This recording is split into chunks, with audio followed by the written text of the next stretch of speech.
Welcome to the Estate Professionals Mastermind podcast, a podcast for estate professionals who earn more, work less, and make a huge difference in their communities.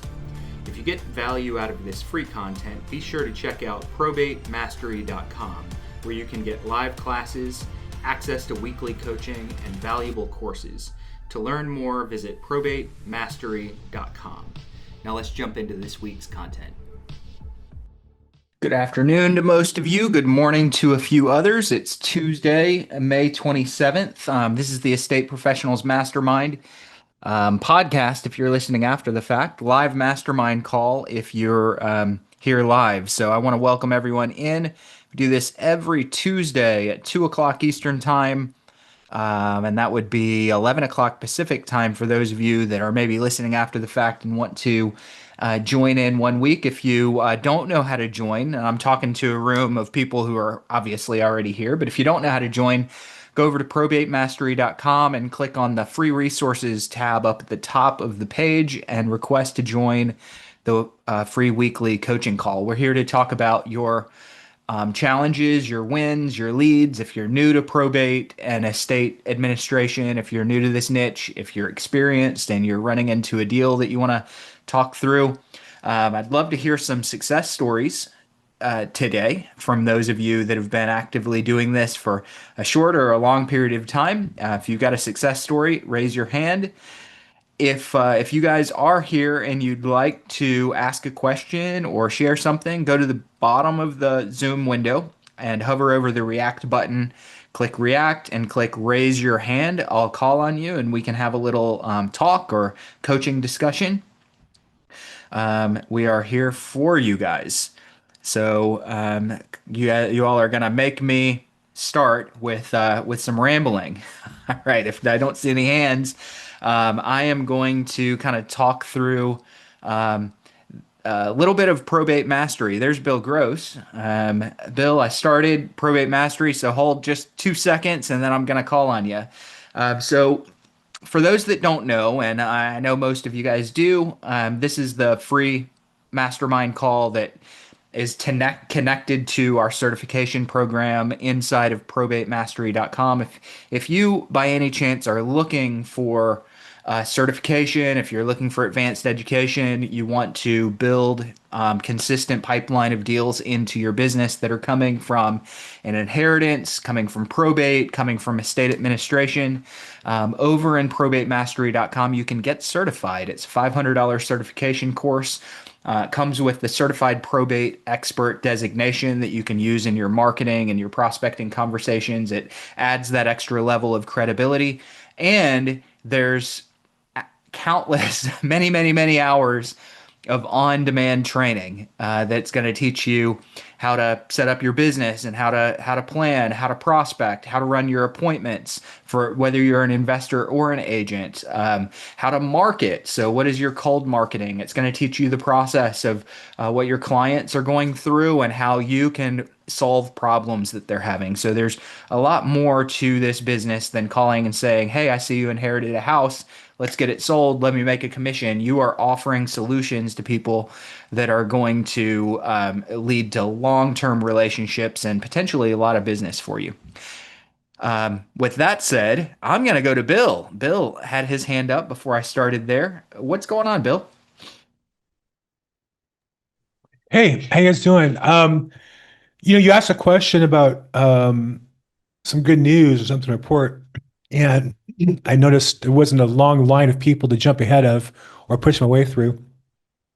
And so I thought I would relate is that first the mindset of it, and then second a couple of victories. The mindset would be that we have to find victory is not just when we close an escrow or when we list a contract, which is great. I mean, I hope to have a listing here today and hope to put something in escrow today. But, we work for those things every day. But we have to have a process, and the process has to have victories along the way. Just like a football player, professional football player, practice hard every week. And if they do a great job Monday through Friday or Saturday, whatever their system is, they win on Sunday. You can't win on Sunday without winning Monday through Friday. And that means winning at the weight room for them or whatever their program is. With us, same thing. So for me, I would define two things. One, victory was I made a decision to spend a half hour a day. We are sitting on historic times of this artificial intelligence. And frankly, everything I've seen from any realtor has been a waste of my time, other than how to post stupid posts. You can have a computer do it instead of you, which is the dumbest thing to do. But I would say the main thing to improve our business is to not just, market as an expert, but to be an expert, to learn the material. And there's never been a better opportunity to help you learn. Of course, Probate Mastery is a great course and the certification. At the same time, when I took the course, it launched me into a 6 year desire to learn every day and be better at my craft every day. And so I've been using different artificial intelligence to learn, research, look through the data I have, look through things online. It's amazing what's in front of us for free. And I'm sure the things I could pay for more and I might be to improve. So I would just say number one, of all the things I would say victory is just I just am really proud of the time I'm spending in that I feel like it's really helping me be more effective and helping me learn at a faster pace than I might otherwise would. And then second, the other thing I would say is we overestimate how quick, and I know that, I get emails from competing companies, not from Bruce's, but others, how to get 20 listings, this year. Well, I don't know that's realistic for too many people. I mean, I'm not saying you can't do it, but it's probably not the average. Okay, we'll leave it at that. Yeah. But what is true is that it takes longer than you would think. But if you work at it, it's worth it. I literally had a lead, but just before I got this phone call from a lady who I was working with 2 years ago. And my only follow-up has been she's in my database. I send out emails every week. I do video. And I'm just saying this stuff takes longer, but when they call you back, she's not comparing me anymore to the other agent. She's calling me for help because she knows I know what I'm doing. And so I would just urge all of you to think about the victories you have, but break them down to the process along the way. And for me, the process is always about learning, and the process is always about if I touch enough people over time, if I plant enough seeds, over time enough trees will grow to give me the fruit that I need. So there's my victories. That's good stuff, Bill. It kind of reminds me of a concept that I try to work with agents, investors on as they come in maybe for coaching, or sometimes we do it in the mastermind calls and things. And it's the idea of tracking your KPIs and KPIs and weekly tracking. It's not fun. It's not sexy to do. I start talking about KPIs and people start glazing over. But let me tell you why they're so important, and not only why they're important, but why most people mess them up. A lot of times people will step in and they'll start looking at the activities that they're going to track every day or weekly. And maybe they're on a point system and they are tracking and giving themselves points for the successes, the ultimate successes. I closed escrow. I took a listing. I signed a purchase agreement. I went on an appointment. When I track my KPIs, I ignore those. Those are a positive symptom of the KPIs that I track. If if we're doing the work and we're tracking, maybe how many calls did you make? How many pieces of content did you create? How many attorneys did you meet with? Um, did you do a video? Did you add anyone to your pipeline? Really important. Did you add anyone to your pipeline? Did who this week told you, I don't know if we're going to sell the house yet?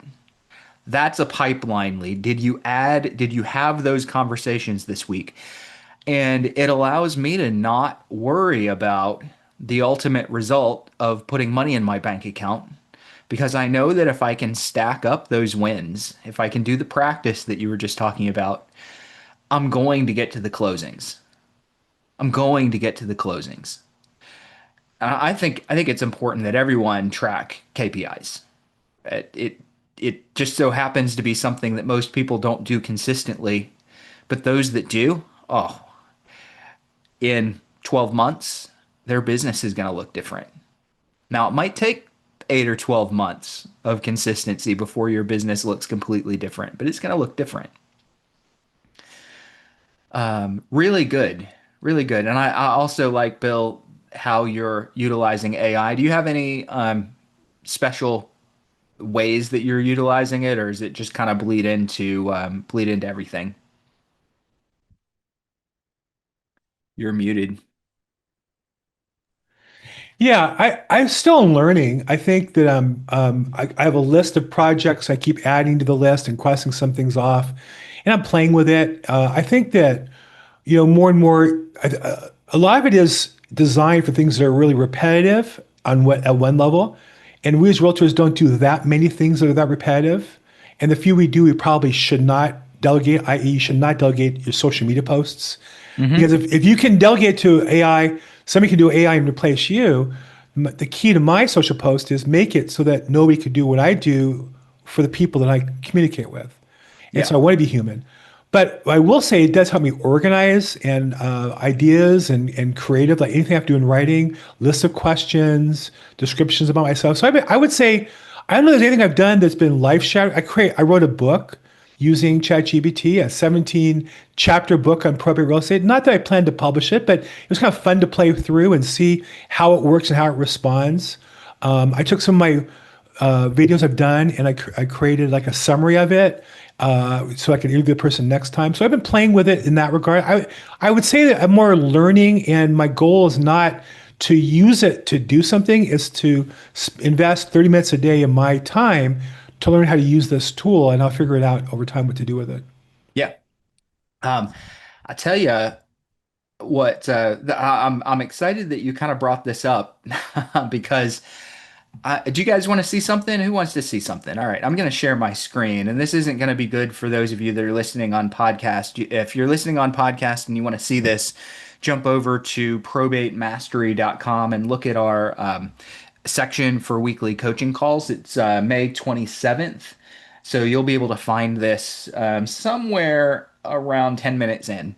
So I'm going to share my screen and show you guys something that I used ChatGPT for today.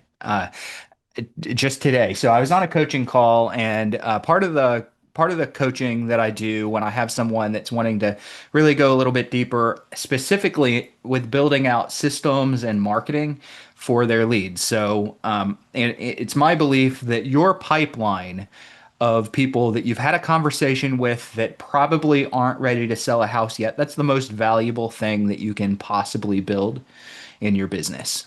Absolutely, the most valuable thing you can build is a healthy pipeline of people that aren't ready yet.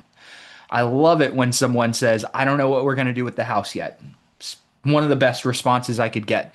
I know by the time they know and by the time they're ready, I will have built so much credibility with them over the last 3, 6, 8 months, and no one else is going to be in line for that appointment. Just like Bill was describing, is he got a call from someone that he connected with 2 years ago, and she's not calling anyone else. Why? Because he connected with her through the value that he was providing. So one of the things I like to do is identify who's in my pipeline and then start sending them really valuable resources. And one of the resources that I send as a part of a package is a vendor list. Okay, so I've got a vendor list design and I've given it to several people, and almost no one ever does anything with this. Why? Because they have to chase bios from their vendors. They have to figure out what vendors they're going to promote. So this morning, I'm having a conversation with someone about getting a vendor list. And I just said, this is how easy it can be. And I went in and I told ChatGPT, I said, create a short bio for the following vendors that I can recommend in my real estate business. And it said, absolutely, drop me a few vendor names. And I said, I want an estate sale company, a property clean out company, an insurance agent that provides bond insurance or a bond policy, a handyman, and a landscaper. Is this comprehensive? No, this is not comprehensive. I just wanted you guys to see how easy it could be. And it comes back and said, hey, perfect. Here's what you got. Estate sale company, and I've got a 3-line bio. Property cleanout company, 3-line bio. Bond insurance agency, 2-line bio. Handyman, 2-line. Landscaper, 2 lines. And I said, hey, this is good. Recreate these bios, but pick some specific companies in, I live in Raleigh, North Carolina area. I didn't tell it what companies to pick. I was pretending like I didn't know anyone, and it comes back and tells me exactly what vendors to put on my marketing. All of a sudden, I can turn this very easily with copying and pasting. And if you want to change some things, please do. I can quickly turn this into a great vendor flyer. where in 10 minutes, I've got a vendor flyer that I can put on a Canva template or a Google Doc or a PowerPoint and send out as a part of my post conversation, post relationship marketing. So AI can really be your friend when you start using it. I'll show you guys another one here in a little bit, but before I do, I did see, I think Kevin's hand went up. Hold on one second. Let me get rid of my pin so I can see everyone. Kevin, there you go. Kevin Rich, what's Hey happening? Bruce, how you doing? Good. All right. Yeah, I just want to share with something. Been using the same house cleaner for a while. She was on vacation last week, had to get somebody else. And just a tip, make sure you know the scope of work. Make sure you because what one cleaning company or one landscaping company does for a set amount, the other one may not. And that's what I ran into this past week. So basically, they had an a la carte menu for cleaning. So it's always good to, especially when you're using somebody for the first time, um, sit down with them, get on a call with them, whatever, and just find out what's included, what's covered, and the price range. That's all. This sounds like a warning based on potentially a negative experience that you might have had. It turned out okay, but yeah, it's Okay. they gave me a nice low price. I'm like, wow, all that and for a whole house clean, move out clean. Yeah, that's it. And then they get there and it's like, well, wipe down the baseboards. It was this. It was, Okay. one of those things. Kind of nickel and dime you Yeah, with the yeah, it's extras. but yeah, just a quick heads up. That's good. That's by the way, that's another vendor that you guys should have on your list. Definitely another vendor that you have on your list. So Rebecca asked, where can you find the two liners that I just spoke about? I'm going to show you guys again. I'll throw my screen up again. Sorry for those listening after the fact on the podcast. Um, so the two liners are just what ChatGPT gave me. So I had been really generic and not even told it who my contractors were, who my vendors were. And on my screen, you guys can see here that ChatGPT gave me a really simple description of what a bond insurance agency would be able to provide. And it was just a two-line description that I could throw onto a flyer or into a brochure or onto a PowerPoint or something like that. When I send warm marketing material out, I like it to be more than just a name and a phone number. I want to kind of describe what my vendor does. So Chat GPT just gave me two lines on what a bond insurance agency does, two lines on what a handyman might do, two lines on what a landscaper might do. Just here that I'm highlighting. And then I asked for more detail and I said, go find me the vendors and put a bio to them. So you can see here that it found me Blue Moon Estate Sales. It found me McJunk Raleigh Triangle Junk Removal. It found me Lee Withers Insurance Agency for bond insurance, and it wrote bios for each one of them. Um, it can be really, really easy, guys. I suggest personalizing it, but it can be really easy once you start using AI and Chat GPT and some Chat GPT is scratching the tip of the iceberg. It's not the only AI out there that can help you put this stuff together. But that's what I was talking about for Rebecca that had chatted that in. All right, what other questions do I have? Questions, success stories? Look, I add these pins and then I can't see anyone with a question. Let me talk to you guys about another fun ChatGPT experience that I had over the last couple of days. Is anyone here, show of hands, just wave at me. If you click the react button and raise your hand, I'll think that I have to call on you and I don't. So just wave at me, turn your camera on, wave at me, or give me a thumbs up or something. If you've ever in the probate space found a seller that wanted a cash offer and you were not in a position to make one. You were not in a position, you were like, oh man, I really wish that I could do this deal, but I have to pass it up because I don't have the money. Well, I ran into a situation like that here really recently, and I didn't have the cash.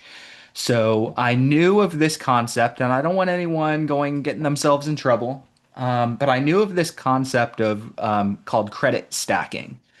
And it's essentially where you open up bank accounts and a business bank accounts and credit cards on an introductory rate, and you open multiple cards and you pull the money off to invest. I wouldn't recommend it for buying anything that you're not going to pull your money out really quickly, but to invest. So I went to ChatGPT and I said, "Hey, I need $450,000 right now, like within the next 2 weeks. How do I get it using a credit stacking strategy?" And it came back and it gave me with some additional prompts. We had a pretty lengthy conversation, but with some additional prompts, laid out a very thorough plan for which banks I needed to go open accounts with and which credit cards I needed to apply for to access $450,000 within the next 21 days for a real estate closing. And I got all that on ChatGPT. Now, I don't want anyone going like bonkers here. I gotta give you guys, throw in a lot of extra caution if you're a new investor and you don't know how to price a property.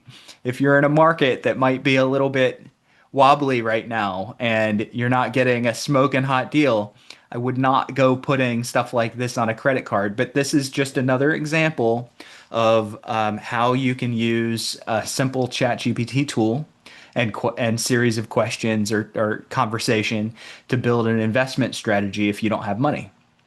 So I've been kind of going down this rabbit hole for only a couple of weeks now. A lot of you guys have used AI much more extensively than I have, but I've been using it 5 or 6 times a day, every day for the last few weeks, and I'm astounded with what can be done. So since there are no other questions, before I move on, let me call on Reen. Reen, do you have the ability to unmute yourself real quick? If so, I owe you a return call from last week. I apologize. Are you with us? I am right here. All right. I owe you a return call and a confirmation that you're good for next week. Are you still good for I next week? I am good for next week. Okay. What are we going to talk Um, about next week? Reen is going to be hosting next week, guys. What well, are we? next week we were going to have a conversation about building relationships with attorneys, and I will share a little bit of the process I use, but I'd like to also hear about the process and tools and tips from people in this group. And Bruce, it might I might dabble into the AI sphere a little bit as well. I think most people who know me know that almost everything I do is based on an AI process. So consistency in my business is really important, and I use AI to help me lay out the process and to do the work. It speeds it up a lot, doesn't it? Yeah, in fact, right before this call, I was just using my AI assistant to work on my newsletter for June. It's a new one, and I'm putting that together with an emphasis for attorneys. And it's amazing. I mean, it put sections in there where it did legislative updates, how those legislative updates impact probate law in Minnesota and all kinds of things that I would never be able to come up with. Yep. Hey guys, I'm butting in here with a quick ask. If you're getting value out of this coaching today, I want to invite you to check out my probate mastery trainings over at www.probatemastery.com. Probate Mastery is for you if you're an agent or an investor that wants to work with motivated sellers that have inherited real estate that they don't need and in many cases can't afford. These sellers are more appreciative, willing to trust your expertise, and less likely to nickel and dime you over commission or price. Why is that? They're often in the middle of a complex probate or an estate administration process, and this means that real estate is very often a burden on them, and they simply need the help. Inside of Probate Mastery, I teach you exactly where to source your leads, how to establish value, and offer your service in a way that quickly makes you, as the professional, your market's expert in the probate space. If you want to know a little bit more, go over to www.probatemastery.com. Hope to see you guys inside of the community. Thanks. I'm doing a monthly publication in my zip code just it's a farming publication. It's not really a probate or an estate related product. But one of the things that I'm asked for by the company that puts it together for me is we need some events that we can promote. And I was busy and they kept on asking me. And then finally they said, hey, we're not going to be able to get your newspaper out and your publication out in time if you don't get these events for us. We need them today. And I went to ChatGPT and I said, find me 5 events that I can promote inside of this publication. Sure enough, 3 minutes, and I had my events and I had write-ups on them and I sent it to the publication. And it was done. It was done.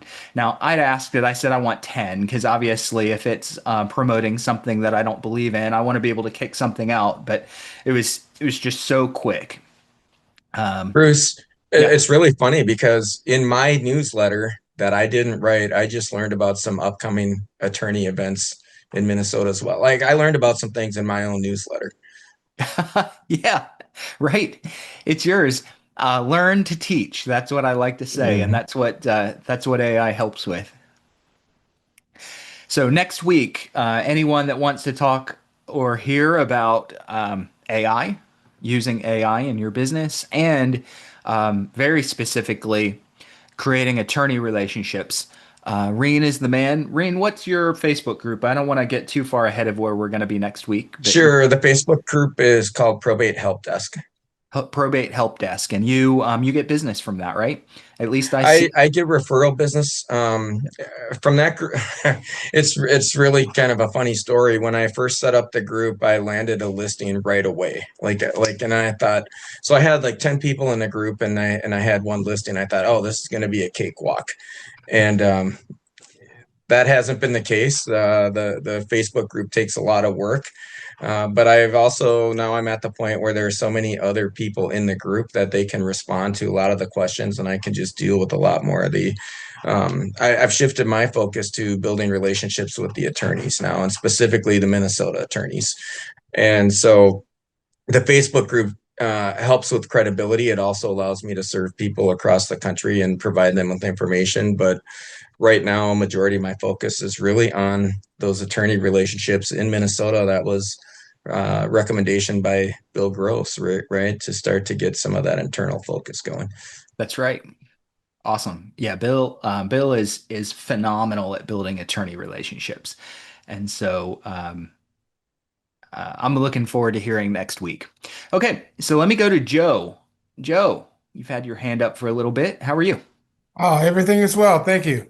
Good, good. What can we help with today? Okay, so I'm going back and forth with on a probate case, and the administrator, he went out to clear estates to get them to do the work, the probate work. So he's going back and forth. He's trying to stall the sale while the other two uh, beneficiaries are trying to, let's get this going. So right now, he's saying that we should close the probate before the sale of the house.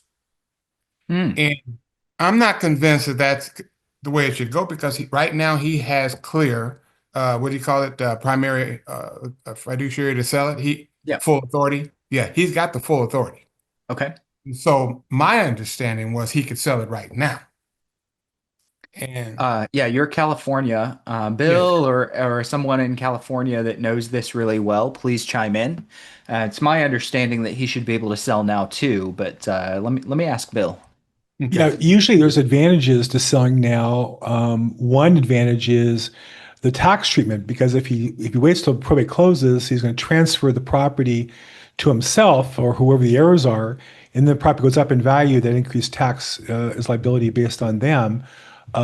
Versus if he sells it now, all the tax liability in terms of the appreciation is basically free. You get a free step up.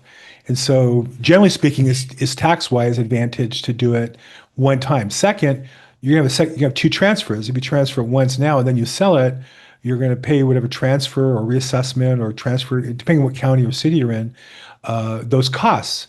Versus if you're just going to sell the property at your plan anyhow, why would you have the intermediate step costs of deed and maybe title insurance or not having title insurance?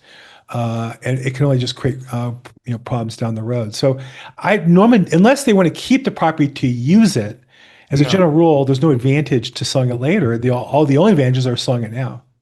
Okay, so just make sure I want to make sure I got this because I got to be Mm. able to talk to them and tell them that. Mm. So the advantages right now is you don't pay all the capital gains from the Well, let me ask you a three. question. What state are we talking about? We're talking about California, Bay Okay. Area. And how many heirs are there? It's three. Yeah. So the problem there is you have three people, and if you want to distribute it, you give them each a third. Now they're each a partner with each other, and if one wants to sell and one doesn't, now you have another potential conflict. No, they all want to sell. Everybody wants to sell. Why would they wait? He's telling it he wants the probate to close first, the administrator, But and why? then But why? he didn't give a reason. He's just Well, stalling the process. well, that might be he wants to distribute all three and a third. My guess is then he's living there in the property, right? Yes, he is. How do I know that? Because he never wants to sell the property. He wants to live there for free for the rest of his life. Yeah, so that's what that is. That's just a fake. That's just a fake out. And the other, he's not, and so he's disadvantaging his responsibility as a fiduciary is to what's best for the estate, not himself. And his other two heirs, most commonly siblings, are going to have a house, like a third of a house that they're liable for, but have no value because he's living there for free and not paying rent. So again, it's a game they play, and it's difficult to tell your customer that, but that's really what's going on. Okay, so I'm just trying to make sure I get it right. So when I go back to him, Is he your client? Have you signed a listing agreement with him? I have not signed, but I've been in this, arena for a long time with them, so it's pretty much my deal.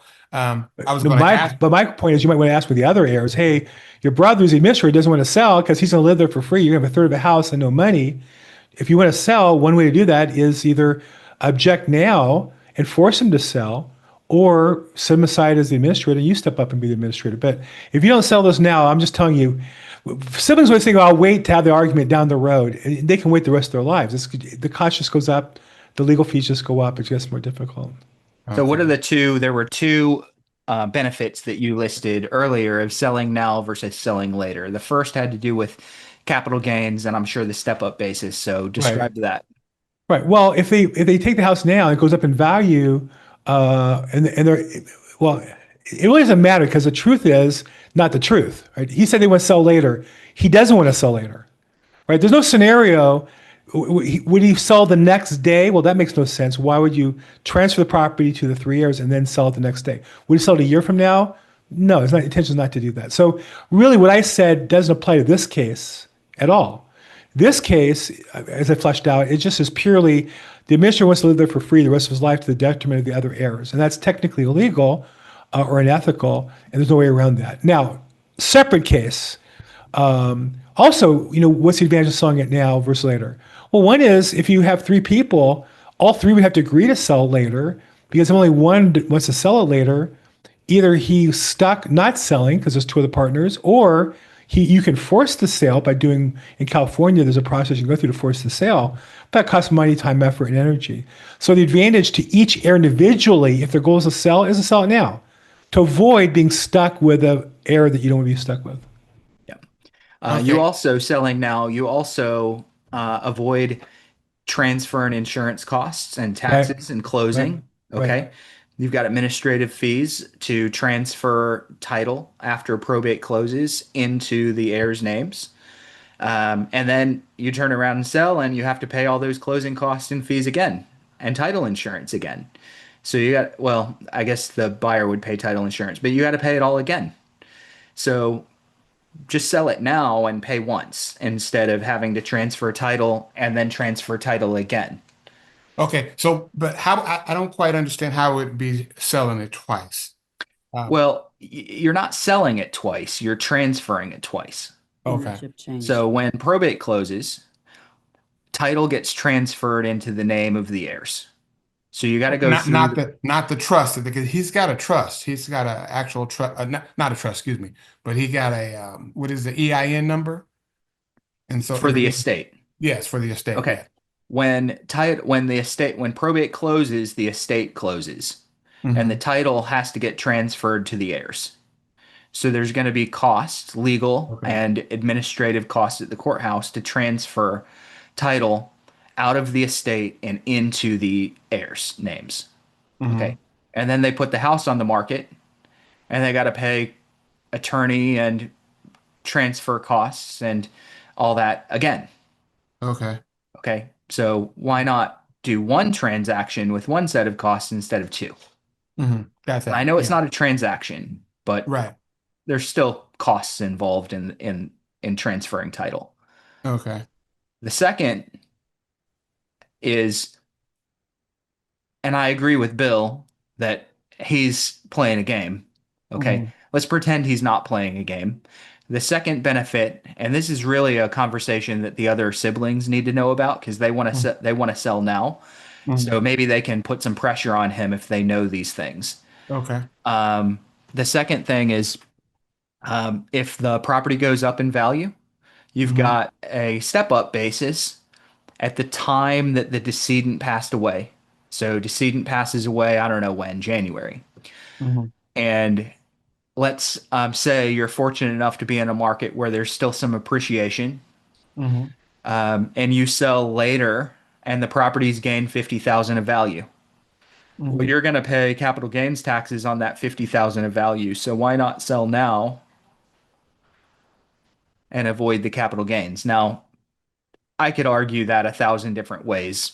If the house goes up in value, it only benefits them, even if they do pay capital gains. But still, the sooner you sell, the less likely it is that you're going to have a big capital gains bill. Yeah. All right.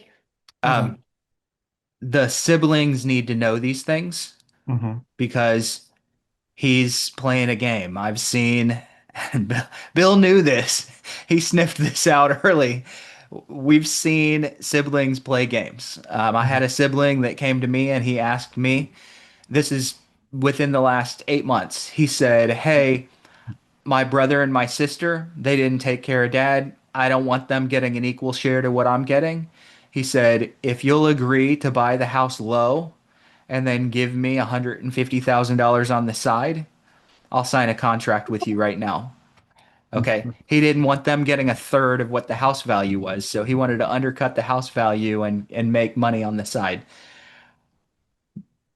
Kind of sounds like this guy might be trying to play something a little bit. Yeah, yeah, I agree. We all agree that he's trying to Spicy. prolong it. Yeah. Yes, yes. Okay, I think I can work with this and trying to write something up so All they right. all can see it. Okay, perfect. Go to Okay. ChatGPT and ask it to polish it up for you. Okay. All Thank you very right. much. Hey, Rigo, what's happening? Go ahead and unmute yourself, Rigo. Okay. Hey, I always do that. You're Sorry. good. What's All going right. on?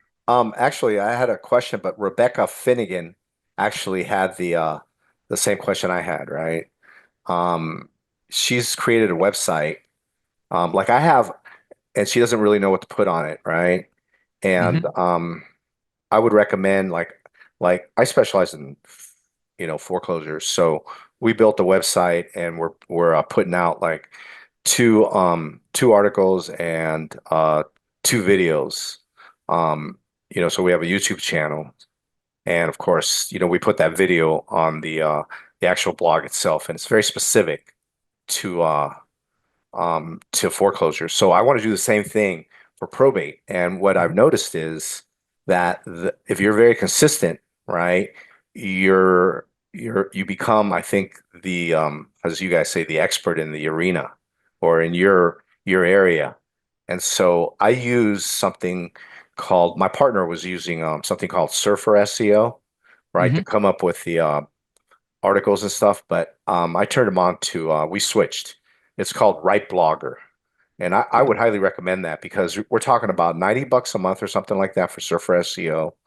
And Right Blogger is very, very specific, and gets you just as good um, information because of the AI that's being used.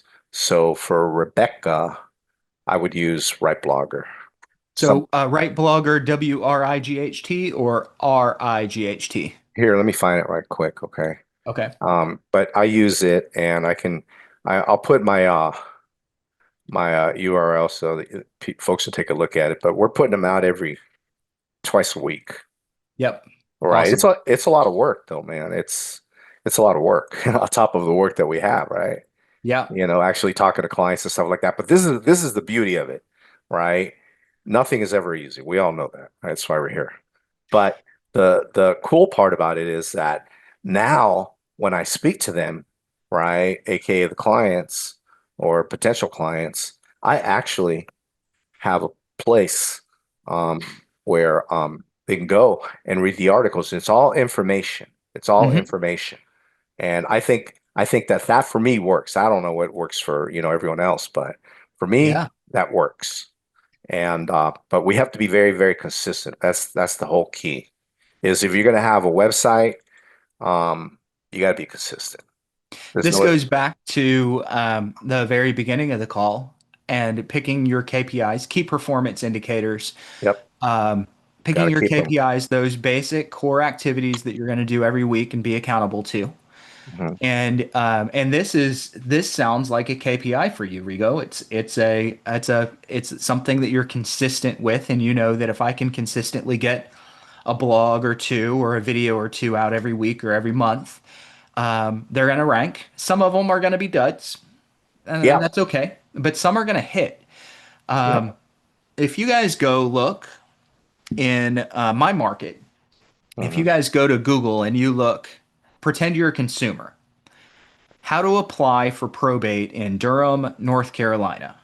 That is probably one of the first searches that the majority of people make when they're opening probate. Somebody's passed away. I don't know what to do. How do I start probate in Durham, North Carolina? Google generally promotes three different things if they're available. One is always available. It's a web page, a blog or a website page. And a blog is essentially just a fancy page. So they'll promote web pages that rank if your SEO on the page is good. They'll promote chat forums. So if there's a Reddit or a Quora chat about that particular topic using those words, Google will push those to the top onto page one. If you guys go to Google and you don't see a Reddit or a Quora on page one of Google, it means no one's written one in your market. That's it. Okay. And the third thing they promote, and this is obvious to most of you, is YouTube videos. So if you do that Google search, Courtney Rollins in my market, you're going to find 4 YouTube videos that were quite easily ranked. And I've been on the phone with him and he's gotten calls from people saying, "Hey, I just watched your video. I need some help." I don't know what his calls to action are on there, but it said to call this number. And he builds relationships that way. So having content online like Rigo's discussing, and he just gave a tool that should make it easier. I'm not familiar with Right Blogger, so I'm personally not going to endorse it. But if Rigo says it's good, and I think Tana said it was good, it must be good. Okay. It's efficient. It's efficient. It's like um, I go after the medium and low keywords, right? Because Hmm. the high competition for the SEO keywords, that doesn't do it for me. So, Yep. in my personal opinion, the long game is everything. Absolutely. That's what we play. We play the long game. We just, we call, we text, and then the actual online information along with the YouTube video. That's the long game. That's the organic leads that are going to mean a whole heck of a lot 6, 8 months down the road. But Hmm. if we're not consistent, you know, there's no victory. Then Yep. we'll burn out sooner or later. Awesome. Yeah, Well, cool. Thank you so much, man. Really, really appreciate that share. That is great yeah. information. That was really for Rebecca, not for you. Hey, that was for everybody and Yeah, me. I haven't yeah. used that. Did Lynette? Wait a minute. Who I had their hand up a I second did ago? I did have a question. There you go. I'm fielding some phone calls in the background, so thank you. Okay. Um, the deal where they wanted to transfer the property out of probate, they wanted to sell the property when probate was complete. There may be, and I'm asking, does the property need to be transferred to either the beneficiaries or someone prior to closing probate? That's number one. My understanding is it probably does. So why not sell it? So the argument may be it's great if you want to hold on to it, if you, Mr. PR, would like to pay for the additional closing costs out of your proceeds Mm. Hmm. and the holding costs. Yep. and all the fiduciary things you're messing with right now. Because it's kind of, I'm got a little fired up there. So Yeah. I'm pissed. And I that see should come this from all the the time. sibling. It's so annoying. And Mr. Bill Gross, I don't even know if that's viable, but it's part of the conversation, you know? It's like, okay, I understand you disagree and whatever is important to you about that, but understand there's a cost to this, and I'd like to see that itemized, and let's just put that on the ledger on your end, Mm-hmm. divided by three minus whatever, carry the two, you Yeah. know? Yeah. So something like that. And then, the question is, does it need to be transferred? And I think to close probate, you need, reconciliation for the IRS. And the EIN compels that. And, however they're going to do that, I think they'd want the expenses pretty much accounted for inside of that entity prior Yeah. to closing it. But that's, I'm not an accountant, no lawyer, I'm not anything. So I You're a have a realtor, right? I'm a realtor Yeah. There you go. That counts for something. and an investor and whatnot. I have an engineering degree and I'm like, what have I done? What have I done? Anyway, so I have a question. I have an estate I'm handling, and the personal representative, she lost her husband, and she's not on the title of the property. So it wasn't automatically transferred upon death. Hmm. And then she lost her son. And it's less of a real estate question as it is probably a social worker question. She's so depressed. It's been over a year. She's not doing anything. The first attorney she hired got fired from his law firm and just stalled it. Whatever momentum she had around it, it was just a shame. I could go to the granular detail, but ultimately she got whatever portion of the retainer she did get back. She has letters, administration. It's intestate. She's living in one distressed property. Her grandson's living, her son's son, in another distressed property. And then there's a rental. And they're all within, you know, 50 yards of each other, one, two, three.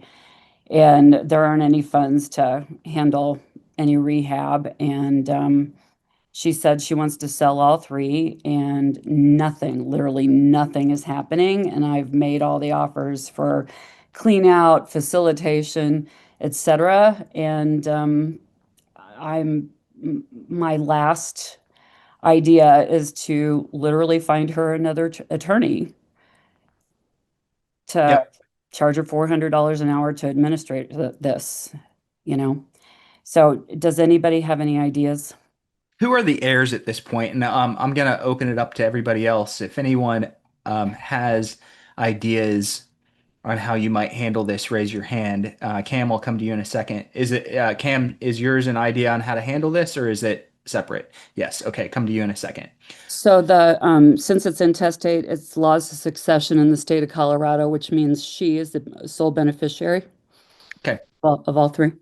I was gonna ask, is the grandson a beneficiary? No. No. Okay. All right. Um, so in Colorado, does it go directly to a spouse? Does beneficiary just go straight to a spouse and kind of trump everybody else? So I had a friend that's an attorney take a look at this, and he said it goes to her. Okay. So they have kids together, a grandson, Hmm. and if it were a second marriage, it would distribute different. Hmm. And it's Yeah. it's not. Okay. Okay. Got it. Yeah. All right. So, generally, when I get into a situation where someone's just stuck, I normally tell and not ask. Ah, And because asking is just another decision. And there's a lot of people that may have a hard time with this, or a problem with this.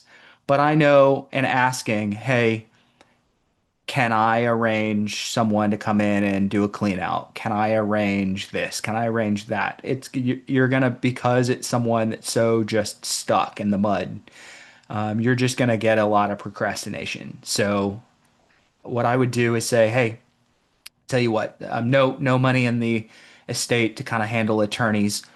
I can write you an offer, or we can list the property. Two choices. Um, you let me know which one of those two things is going to be best for you. If I'm involved, I'll pay for the attorney. At least that's what I do. And then That's I a go, really here's good. what I'm going to need to do. I'm going to need to hire this person, that person, that person. Which day is best for them to show up? Now, especially when there's cash strapped, and if I'm buying, I'll cover the expenses of a clean out, and I'll cover the expenses of an attorney if it's reasonable.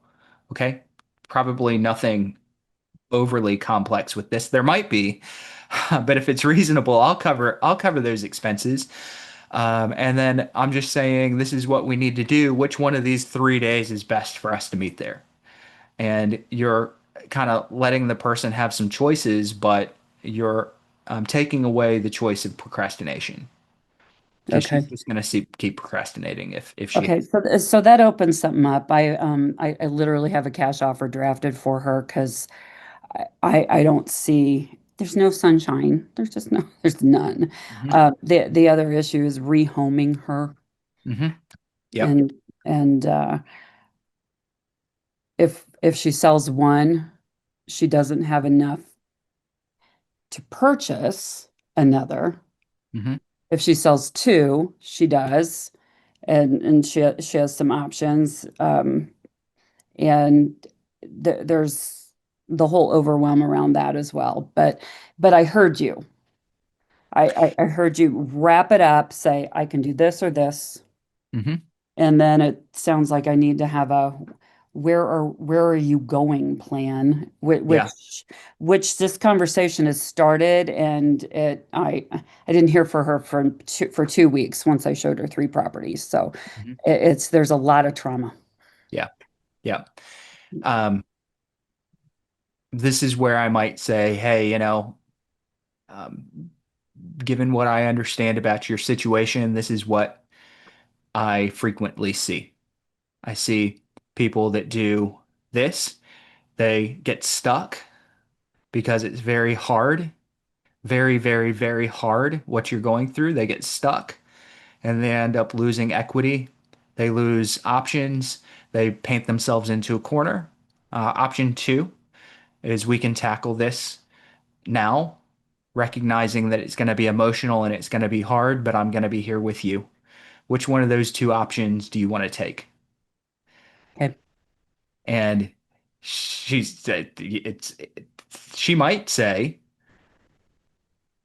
I can't do anything. She might. But the way that I've framed it, most people are going to say, hey, if you're here with me, I can do the hard thing. Yes, and I think initially I was more aggressive isn't the word because I just wasn't, just more Hmm. consistently engaged through the conversation, getting agreement, um, and then she needed some time, and now she's had it, and she's running out of money. And I think the third, fourth, eighth thing is the grandson is unemployed. He's 18 and has nowhere to go. Got it.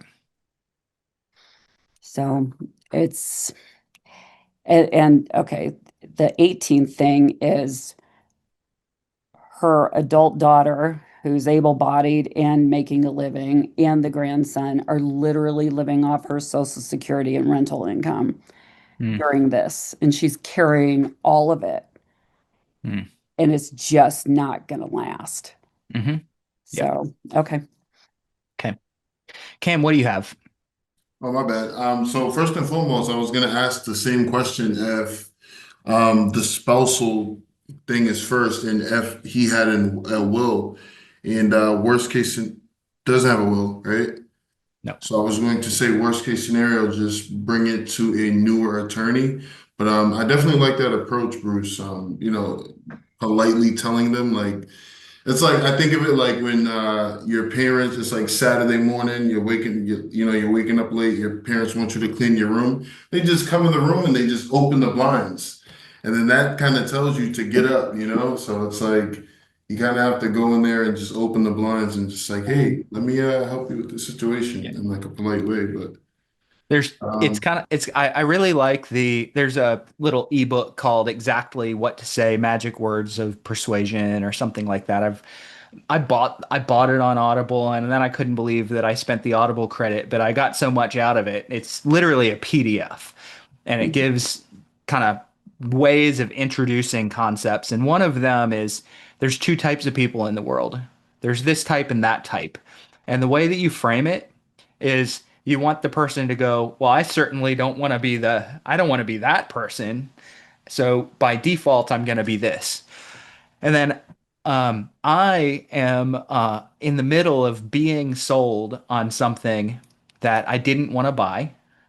So notice how I said this. I'm in the middle of being sold on something that I didn't want to buy. And I still don't really want to spend the money and buy something, but um, I was on the phone with a great salesperson a couple of days ago, phenomenal, and I could tell what was happening. I could tell what was happening. I was being walked into a trap, and he said there's four kinds of business owners, and he described these four kinds of business owners, and I knew when he said which kind do you want to be, the way that the three before the fourth were framed, I knew I couldn't take those. And I laughed. And he was like, "What are you laughing at?" And I said, "Obviously, I can't take the first three." So that means you're going to pitch me on going to a discovery call, aren't you? And he said, "Yeah, but I hadn't really gotten there yet." And I was like, "You might as well just get there because I know where it's going." And so essentially, you frame it in a way where they're options. You're giving options, but the options, you're showing them the options that aren't good for them as well, but they still have the option. They just need to be able to recognize what they're doing is not good for them. Okay. That's the biggest thing. I need a whiteboard. Yeah. Hey, Robin, what do you have? Man, I just pulled Hey, my pin down. No, I know you guys can't see all this. I've been pinning guests up here for the video, and you all can't see my pins, but I got rid of Cam and Lynette. I can't see you guys. So if you have something else, raise your hand again. Robin, what's up? so, and I don't know if this will work in this scenario because I don't have any experience in a conversation with Lynette's client. But what I have often done with hesitant clients is I go ahead and schedule the stuff that needs to be done and then give the person the numbers um, and let them know they're going to be getting an email.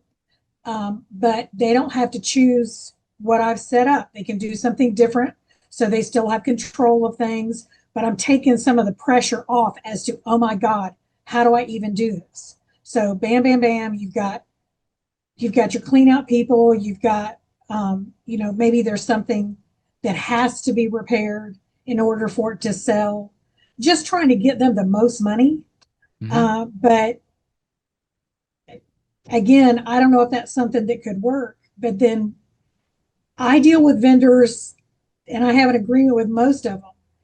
Can you do this work now and we settle at closing? And most of them say yes. So you can get work done, get more money for the client, and then settle once closing ends. And it's a win-win situation for concern. Now, Yep. Lynette, if you're planning on making that cash offer for those properties for yourself, that obviously puts a different spin on it. But so, So, back so to, I totally appreciate the reminder because it's a good one. In this particular instance, the amount of money that would have to go in to make it like safe for the public to go in, it's just too much. And I get that. and when I say drafting a cash offer, depending, always depending, but in this particular instance, in a fiduciary capacity, I'm not touching it, and I'll bring in a cash buyer. Yep. That makes sense. Great. Awesome. Really good stuff. Someone asked what the name of the ebook that I mentioned was. It's called Magic Words, 17 Ways to Influence, Persuade, and Encourage People to Take Action. So I'm just going to throw a Google Doc into chat. I do encourage you guys to go check this out, this guy out. I don't want to take away business, but this is literally a free PDF that I got online. You can get the book, you can get the Audible book. I have the Audible book. I still listen to it pretty frequently when I'm driving. But free PDF right here, just put into chat for everyone, but it's called Magic Words. And then the subtitle is 17 Ways to Influence, Persuade, and Encourage People to Take Action. And the one that I was just mentioned to you is there's two types of people, and then you describe two types of people. There's another one in here that I could see. What's going to be easier? To take care of things now or wait until the pressure is on? That kind of approach. So what's going to be easier? And then you kind of lay out a couple of different scenarios. All right. It needs permission. Let me go ahead. Hold on, guys. If you don't have Google, so if you don't have, if you're not opening this in Google, it's going to tell you that you have to have permission. I'm going to go ahead and drop a PDF version in to chat as well. All right. PDF is coming into chat right now. All right, you guys go ahead and download that. We are at the end of the hour, so we're going to go ahead and wrap up. I appreciate everybody being here. Download that PDF that I just dropped in, access the book. I use the introductory, the words on this all the time. As a matter of fact, a lot of my prospecting, I'm incorporating some of these words. They're not specifically from him. I've heard many of these before, but they're a really good reminder if you're looking for a way to introduce concepts in your prospecting or your appointments or your influence ability. So thank you guys so much for being here. It's been a pleasure. Next week, remember, Reen is leading and he's talking about his attorney approach and also going to mix in some AI. Thank you, Reen. Thank you, everyone that participated and asked questions and shared your stories. See you guys next week.